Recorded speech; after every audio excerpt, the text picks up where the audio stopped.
सुधा समाधान।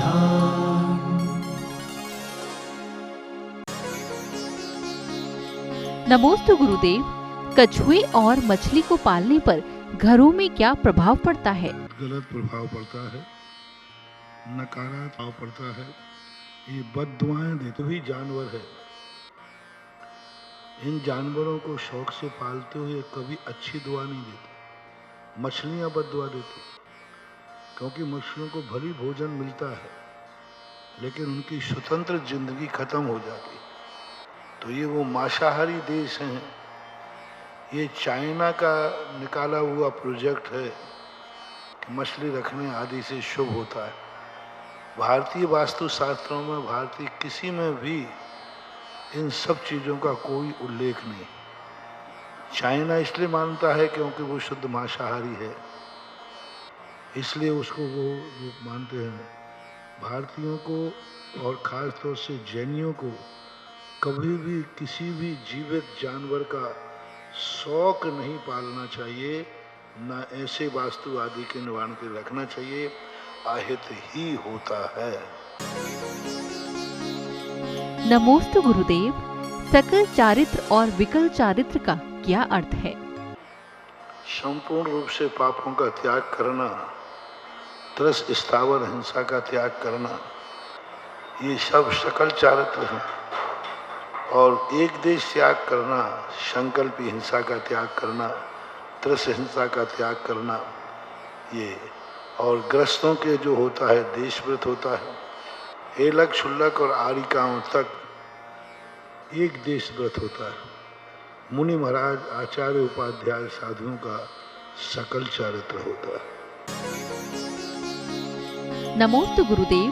कृत कृत वैदक सम्यक दृष्टि होने के साथ साथ क्या अंत समय में छायिक सम्यक दर्शन प्राप्त कर सकता है?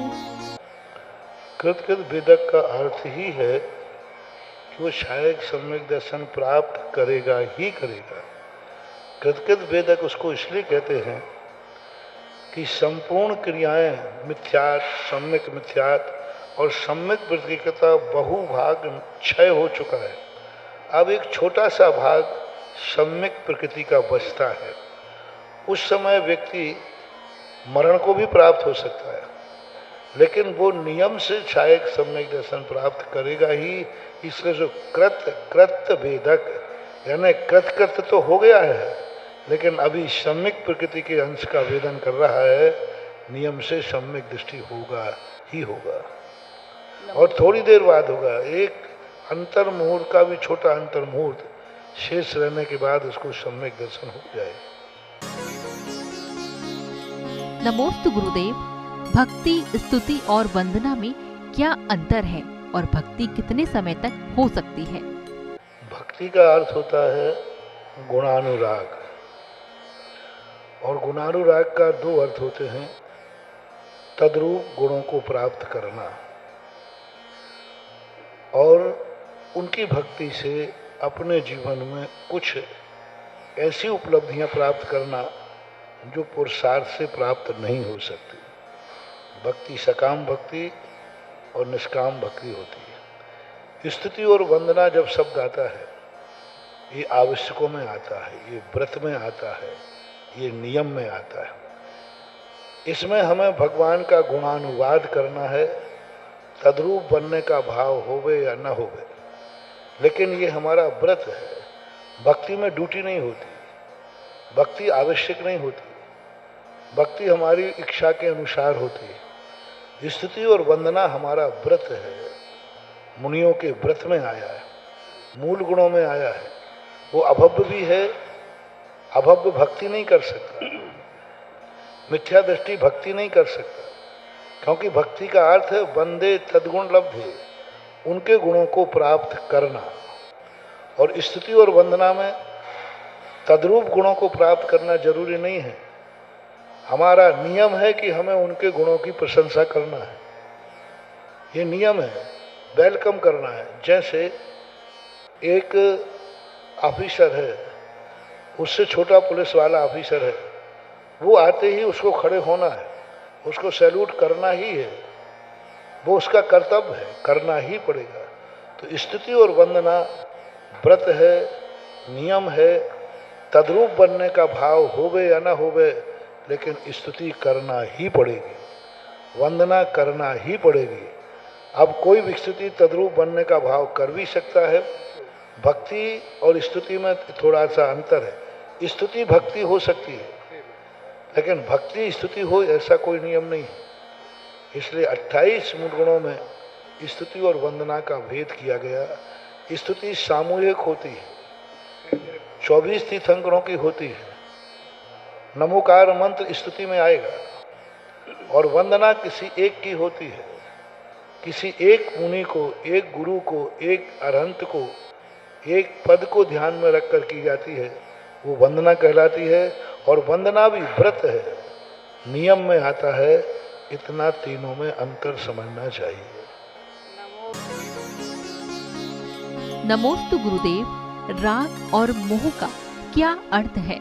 मोह के दो अर्थ होते हैं। मोह एक व्यापक भी है, इसमें राग द्वेष सब समाहित आ जाते हैं। जब मोह और राग को आपने दो रूपों में कहा है, तो मोह का अर्थ है सत को असत कहना और असत को सत मानना। तो जो जिनके जीवन में आराध्य जो हैं खोटे होते हैं, जो सच्चे होते हैं उनको वो स्वीकार नहीं कर पाता, ये मोह कहलाता है। मोह का दूसरा नाम मिथ्यात्व भी है।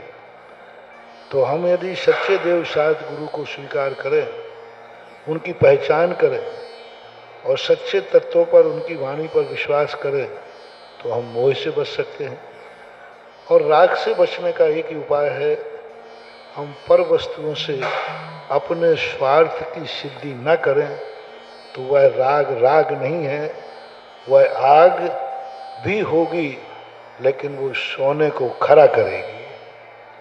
इसलिए जब पर वस्तु से हम अपने स्वार्थ की सिद्धि करते हैं, वो राग चारित्र मोहिनी के उदय से, कषाय से संसार बढ़ाता है। और पर वस्तु से हम अपना स्वार्थ छोड़ करके पर वस्तु के प्रति यदि हम दो रूप में रहें, या तो पर वस्तु से हम स्वार्थ त्याग दें, और या कभी संपर्क आवे भी तो हम पर वस्तु के प्रति उपकारी भाव रखें। यही ग्रस्त से राग से बचने का उपाय है। निजी स्वार्थ का त्याग करें और सामने वाले के ऊपर पर पधार पर उपकार करने का भाव करें, तो ग्रस्त का वह राग संसार का कारण न बन के परमार्थ के लिए सहयोगी बन जाएगा। नमोस्तु गुरुदेव, जो जैसा कर्म करता है वैसा फल भोगता है। आगम के अनुसार जैन व्यक्ति यदि गलत कार्य करता है तो उसे कर्मों का फल अधिक क्यों मिलता है? योग्यता के अनुसार होता है। एक व्यक्ति ने चींटी को मार दिया, एक व्यक्ति ने राष्ट्रपति को मार दिया, दोनों की सजा अलग लगी। वो भी जीव है और वो भी जीव है। इसी प्रकार एक छोटा व्यक्ति गलती करता है और एक बड़ा व्यक्ति गलती करता है, तो छोटे माफ के योग्य हैं क्योंकि वो छोटा है। बड़ा व्यक्ति करता है तो वो अक्षम अपराध हो जाता है। हमारे यहाँ तीव्र मंद ज्ञाता ज्ञात भावाधिकरण वीर विशेषेभ्या तद विशेषा। भावाधिकरण एक अधिकरण की बात कही। अधिकरण का अर्थ है ये पाप किया है, किसने किया। एक सैनिक को दिन भर मारने का भाव करता है, लेकिन वो हत्यारा नहीं है। एक किसान दिन भर खेत में खेती करता है, वह हत्यारा नहीं माना जाता। और एक पत्ता भी यदि बगीचे में तोड़ के फेंक दिया तो माना जाता है। तुम्हें जो कार्य करने योग्य नहीं था वह कार्य किया है, वो अपराधी ज़्यादा माना जाता है। और जिस कार्य के लिए करने के लिए कोई बात नहीं थी, जैसे कई लोग ऐसे कार्य हैं, जैसे मैं रात्रि भोजन का कहता हूँ। अब उनके गुरु रात में खाते, उनका परिवार रात में खाता है, उनकी जाति रात में खाती, और बेटे ने रात में खा लिया तो कोई बड़ी बात नहीं है।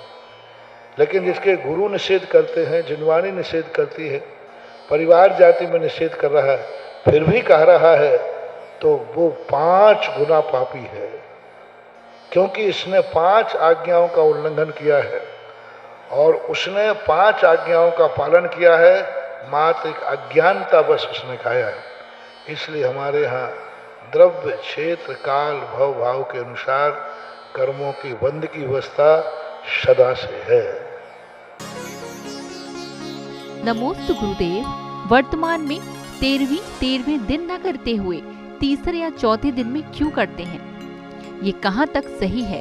देखो, इसमें 13वें के दिन, तिये के दिन, इसकी शास्त्रों में कोई व्यवस्था नहीं, कोई चर्चा नहीं है। मरने के बाद तिये की बैठक आगम सम्मत नहीं, कोई भी अनुष्ठान, कोई भी समय, मात्र तुम कभी भी कर लेना, लेकिन सूतक तो 13 दिन का ही लगेगा। चाहे तुम 1 दिन में उठा लो, चाहे 2 दिन में उठा लो, क्योंकि इसकी कोई चर्चा नहीं है। आपको कुछ करने की जरूरत ही नहीं है, ना तिये की उठाने की जरूरत है, ना 13वें दिन का विधान तुम तीसरे दिन शांति विधान करना चाहो तो नहीं कर सकते। वो तो 13वां दिन का है तो 13वें दिन ही होगा। बाकी जो व्यवस्थाएं आप लोगों के यहाँ हैं ये आगम सम्मत नहीं है। बैठकों की 13 दिन तक बैठक करते रहो, ये सारे प्रपंच जोड़ लिए, इसलिए 3, 4, 5 दिन आ रहे हैं। हमारे यहाँ है ही नहीं। मरने के बाद तिये की बैठक की कोई व्यवस्था नहीं है। शास्त्र कोई भी वर्णन नहीं किया किसी में। इतने वर्तमान युग में लोगों के मरण हुए, राजा महाराजाओं के मरण हुए, लेकिन तीसरे दिन की कोई व्यवस्था है, कोई अनुष्ठान है, ऐसा कोई वर्णन नहीं है। कोई भी चाहे बीच में जो बैठक करना आदि करना, ये कोई परंपराएं नहीं है। महासूतक की परंपरा है, वो 13 दिन के पहले नहीं खत्म हो सकता है। नमोस्तु गुरुदेव। वर्तमान में उपाध्याय क्यों नजर नहीं आते? उपाध्याय तो तुम्हें थोड़े बहुत नजर आ ही रहे, हमें शास्त्रों में तो एक भी नहीं मिला। पूरे शास्त्र पूरे छान भरे, 2 व्यक्तियों के नाम नहीं मिल रहे। एक तो कोई भी उपाध्याय परमेष्ठी नाम से हुआ है, आदिनाथ से लेकर के अभी तक इतने शास्त्र लिखे गए, लेकिन किसी में उपाध्याय परमेष्ठी का नाम नहीं मिला। आचार्य परमेष्ठी को तो खूब मिले, साधु परमेष्ठियों के भूत मिले, लेकिन उपाध्याय परमेष्ठी का पूरे वर्तमान युग में कहीं नाम नहीं है ही नहीं।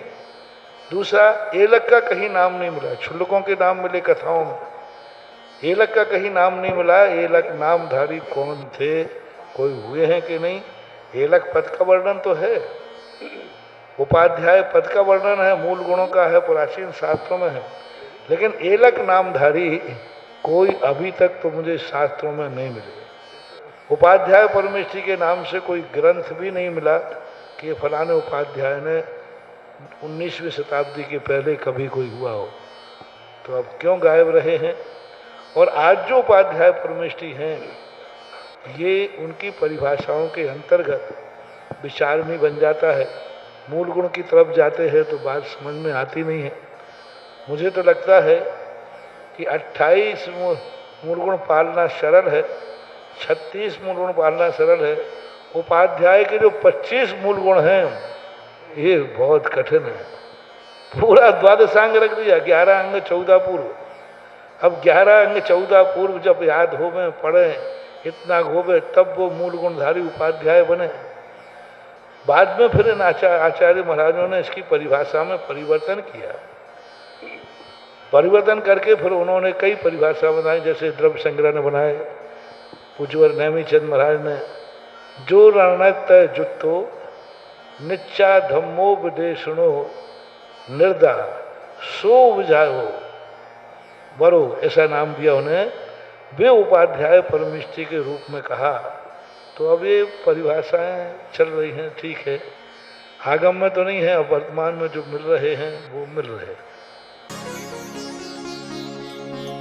नमोस्तु गुरुदेव। निगोद शरीर में सिद्धों से रहित अनंत अनेक गुण जीव हैं और स्थावर जीवों से निरंतर भरा हुआ है, तो इसका क्या तात्पर्य है? स्थावर और निगोद जीवों में दोनों में अंतर है। हालांकि पंच स्थावर भी पूरे 3 लोक में ठस ठस भरे हुए। निगोदिया जी पंच स्थावरों में नहीं आकर के एक वनस्पति में आते हैं। तो वनस्पति काय अनंतानंत जीव है, ये तो भरे हुए हैं। साथ में पृथ्वी, अग्नि, जल, तेज आदि ये पांचों स्थावर पूरे 3 लोक में ठठाठठ भरे, यानी कोई भी स्थान खाली नहीं है जहाँ पर पंच स्थावर ना हो। अग्नि, जल, वनस्पति, पृथ्वी आदि ये सब में भरे पड़े। इस आकाश में भी पृथ्वी है, ये मत समझो कि ये पृथ्वी है। ये जो बीच का आकाश है ना, इसमें भी पृथ्वी का जीव ठठाठठ भरे हुए। अपन समझ रहे हैं कि जिस पे हम बैठे हैं यही पृथ्वी है, नहीं, ये पूरा पंडाल में असंख्यात पृथ्वी का जीव भरे पड़े, पूरे पंडाल में, पूरे 3 लोक में भरे। अपन समझते बीच में खाली, इसमें पृथ्वी नहीं है। पृथ्वी नहीं है, लेकिन पृथ्वी का एक जीव पूरे 3 लोक में। अपन समझते जल कुएं में होता है, जल नदी नालों में होता है। पूरे 3 लोक में ऐसा कोई स्थान नहीं है जहाँ जल का जीव ना हो। अपन समझते अग्नि चूल्हे में, बाती में है। पूरे 3 लोक में कोई स्थान नहीं जहाँ अग्नि काय नहीं हो। इसी प्रकार वायु काय लगाना, सभी काय भरे हैं। वे इतने सूक्ष्म हैं कि हमें देखने में नहीं आ रहे हैं। ये पृथ्वी आदि स्थूल होने से हमें देखने में आ रहा है, ऐसा मानना चाहिए। नमोस्तु गुरुदेव। देव शास्त्र गुरु के समीप पहुंचने पर हमारे भावों की प्रक्रिया शुद्ध हो जाती है और दूर होने पर हम गृहस्थों की प्रक्रिया में क्यों फंस जाते हैं? लोग होते हैं, एक उपादान प्रधानी होते हैं, एक निमित्त प्रधानी होते हैं। जो स्थिर होते हैं, जो तत्व दृष्टा होते हैं, वे उपादान प्रधानी होते हैं। उन्हें निमित्त होवे या ना होवे, वो अपने आप में रहते हैं। और एक निमित्त प्रधानी होते हैं जिन्हें बालक बोलते हैं। आपने देखा होगा कि बालक जब मास्टर क्लास में बैठा रहता है, सब शांत बैठे रहते हैं, और मास्टर जाते ही मृदंग लीला चालू हो जाती। लेकिन जो बड़े स्नातक होते हैं, वो मास्टर रहे या नहीं रहे, अकेले में भी रहे तो वे शांत, पिन ड्रॉप साइलेंट होकर के अपनी किताब पढ़ते रहते हैं। वहाँ टीचर की जरूरत नहीं रहती। बड़ी क्लासों में टीचर नहीं होते। स्नातक विद्यार्थी है, लेकिन टीचर नहीं होता स्नातकों का, क्योंकि वो स्वयं अपने आप में होता है। तो जो स्नातक होते हैं, वे निमित्त के बिना भी अपने परिणामों को विशुद्ध बना के रखते हैं। लेकिन जो छोटे होते हैं, बाल बुद्धि वाले होते हैं, वो निमित्त पाकर शांत हो जाते हैं, और निमित्त हटते ही वो दंड हो जाते हैं। ये लघुता का प्रतीक है, बालपने का प्रतीक है, हमारी कमजोरी का प्रतीक है। सुधा समाधान।